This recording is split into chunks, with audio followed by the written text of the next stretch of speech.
Alright guys, so earlier today, Rockstar Games has announced that the online play for Grand Theft Auto Online as well as Max Payne 3 in LA Noire is going to be ending later this year. We're going to take a look at that article and see all that Rockstar is stating about this matter, and then we'll talk about it a little bit afterwards on sort of, what this means and, why they're doing this. So here we go. We're on the Rockstar Newswire here. We're going to scroll down. Here's the article right here. Let's get rid of that.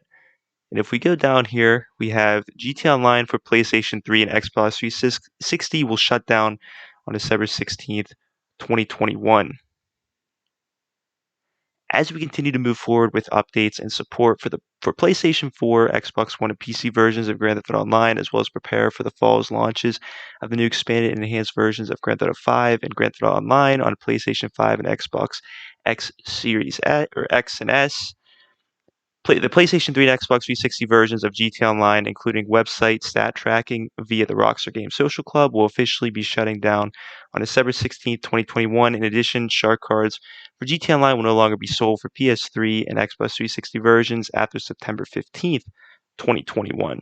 I'm honestly surprised they're going that far with it. I would have thought they would have ended even sooner than that, but a lot of focus on GTA Online here.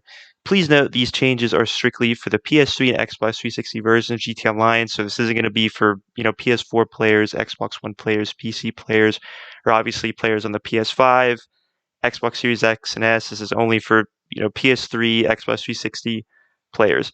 So continuing on here, it will have no impact on access to progress within the Grand Theft Auto 5 story mode. So story mode is not going to be affected with all this, even if you're on PS3, Xbox 360.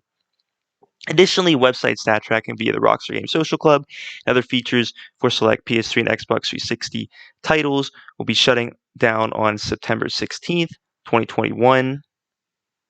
These include website stat tracking, online multiplayer, and leaderboards for the PS3 and Xbox 360 versions of Max Payne 3, website stat tracking for the PS3 and Xbox 360 versions of LA Noire. So all these changes will have no impact on access or progress in story mode for any of these titles on either platform. I'd like to thank the GTA Online community for the continued support and look forward to seeing players continue their journey in Los Santos with us on new platforms. For more information, please visit Rockstar Support. Now overall in this video, I'm going to be putting more of a focus on Grand Theft Auto Online, not really Max Payne 3 and LA Noire. If you were into those games on the old consoles, it is unfortunate those would be ending, but I know Rockstar has put a major focus on Grand Theft Auto Online here on those old gen consoles. It's literally in their thumbnail in the article, so that's what I'm going to be putting most of my focus on. Now, from what I was reading on social media when Rockstar posted this article, I saw a lot of sort of mixed emotions or two responses, I guess you could say. One was sort of almost like a sad emotion in the sense that, a lot of players started out on Xbox 360, PS3. That's where GTA Online started.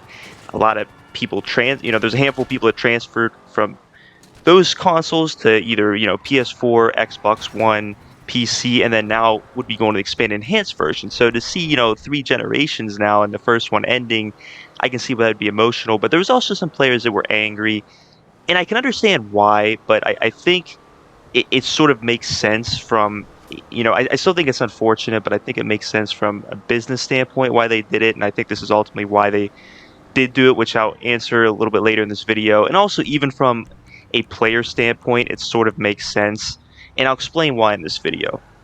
So first off, why does this make sense from a player standpoint? You're probably wondering, like, well, why would I want this to end? And I really don't want it to end, but it sort of makes sense. Here's where I'm coming from. GTA Online for PS3 and Xbox 360 really has been updated for, at least as far as I know, DLC content for at least around 5 or 6 years now. I believe the Heist DLC, the original Heist DLC that released in March 10th, 2015, I believe that was one of the last DLCs that PS3 and Xbox 360 received. May have gotten Ill-Gotten Gains Part 1 and 2. I'm not sure if it got Lowriders and Executives Other Criminals. I know for sure it didn't get Further Adventures of Finance and Felony, which released in June of 2016. So it's been a good 5 or 6 years since Xbox 360 and PS3 have received new content or at least, if anything, a full-blown DLC. Now, the reason why I sort of think this makes sense is that the character transfer for PS3 and Xbox 360 players for GT Online ended back on I believe it was March 6th of 2017. So like 4 years ago, over 4 years ago, it ended.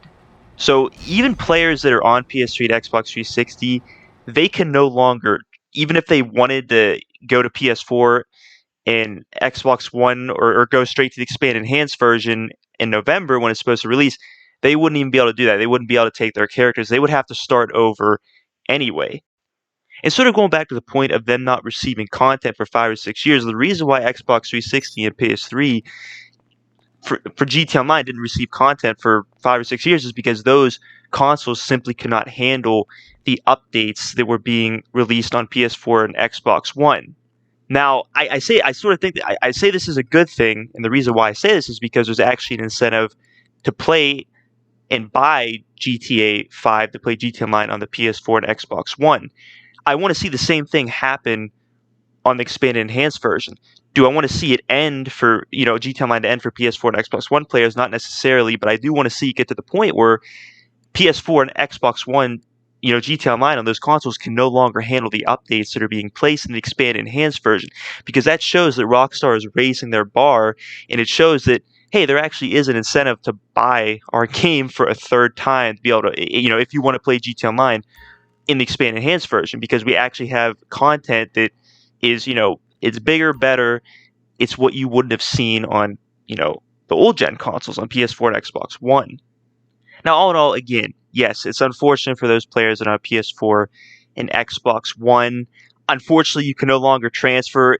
The reason why I believe Rockstar got rid of the whole character transfer system in the first place was because of the mere fact that there were players that were modding millions, even billions of dollars on PS3, Xbox 360, even rank, and then they were coming over to PS4, Xbox One, and then blowing all this modded money. So unfortunately, modders ruined this in the first place, because we probably would still have a character transfer system if it wasn't for modders, modding all this money and then going to PS4, Xbox One to play GT Online, and then spending all that modded money and having that modded rank. And really getting to my last point in this video as to why I believe Rockstar really did this from a business standpoint is I believe there's simply sort of almost, you can look at it as in a sense that they're divesting almost shares that they have in GTA, or specifically GTA Online. If they were to keep GT Online open for Xbox 360, PS3, they would literally have servers on 3 generations of consoles, and then obviously PC, sort of its own thing, but it would be on Xbox 360, PS3, PS4, Xbox One, which are 2 generations there, and then PS5, Xbox One S and X. So, it would seem a little bit ridiculous, and I think they really just don't want to put, and it's unfortunate, they really just don't want to put any more money, I guess, into the servers on Xbox 360 and PS3. Honestly, I think they need to, I'm hoping that by doing this, maybe they put more of that money into making better servers, because I think the GT Online servers could be a lot better than what they are. But I really think that's simply what it is. It's almost like as if they're divesting shares that they have in GT Online. And like I said, that's more of a business standpoint, but I really do think this is why Rockstar made this decision. But in any case, guys, let me know what you think about this in this video. And it's really the last thing I'll say is, look, I know the other thing that's unfortunate about it is that, maybe you didn't get a console until later on, even after the character transfer system was in place. I wish Rockstar really would almost open a window and have it sort of monitored, where if you were to transfer your character over, so you could at least keep it, there would be a way that they can monitor it, making sure you're not modding money and rank for those players that really wanted to keep their character in progression. Like I said, modders unfortunately ruined that whole character transfer process, because like I said, I think it would still be in today if that wasn't the case. But let me know what you guys think about this whole statement by Rockstar with ending GTA Online, Xbox 360, PS3, as well as Max Payne 3 at LA Noire. As always, guys, please forget to like, subscribe, share this video, be sure to comment if you have any questions, and as always, have a great day.